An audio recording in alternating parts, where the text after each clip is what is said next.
iPhone or So the guitar is coming off the iPhone on my iShred guitar app, and the keyboard's coming off an iPod Touch. Nice. And Kimber, what are you playing into, basically? Well, I'm going to speak into the studio mic. You can hear me, right? Yeah. Okay. Yeah, I'm playing, basically I'm playing my iPhones. So I'm running my voice through a couple different apps. One is TalkBox, and the other is IMTPing, which is the faux auto-tune program. And then I'll be busting out some keyboards, and then I basically just, well, for this session especially, because it got a little complicated, I pre-recorded some of the backing tracks, and then I also trigger some samples along the way. Mm-hmm.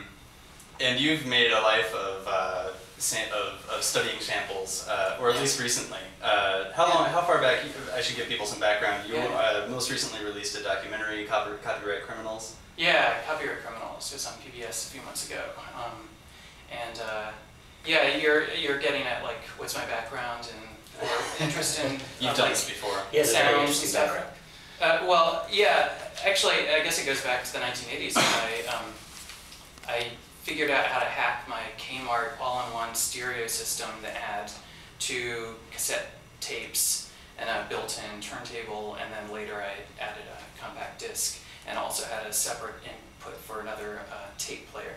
And anyway, I figured out that if you held 2 buttons halfway down, you could basically make it a mixer, turn it. And unfortunately, it wasn't really like a mixer. You couldn't adjust the levels, so I was at the mercy of the level that the sounds were actually mastered at that were coming in through each channel. But anyway, the point is I've been making sound collages since I was a kid.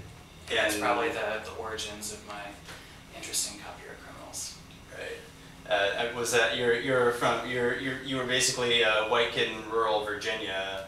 Yeah, rural, like tourist town Virginia. Tourist town Virginia. And you were kind of at the front line of the breakbeat thing in the 80s. Well, not really. I mean, mainly I was just interested in playing around with media.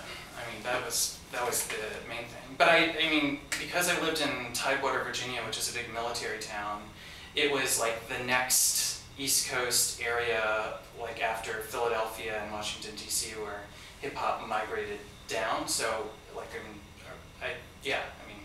basically kids were listening to it in Virginia Beach because it was a big military town. So there were like tons of people from bigger cities who were transported there and lived there. And so that's where I was introduced to hip hop. But I don't think, mainly I was kind of interested in, like, on one hand, avant-garde sound collage, on the other, I was like in a really lame breakdancing crew when I was 12 in 1982. And then I loved pop radio as well. And you guys are both communications professors, which means you study media. And no, he's I'm an English. English professor of cultural studies, aspects of media. Literature is media. So where does this intersect with your academic interests? Well, I'm a failed singer-songwriter, wannabe rock god, guitar player.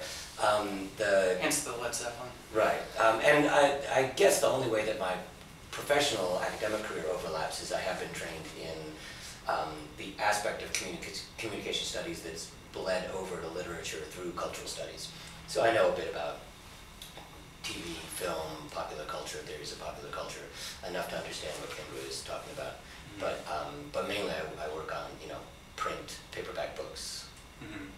So would you say that you guys are fans of pop culture? Because when I was in school, the more I studied the media, the more I was unable to look at it, and the harder it was for anyone to look at it with me, because I'd be like, hey, that means this, and they're trying to degrade women and whatnot.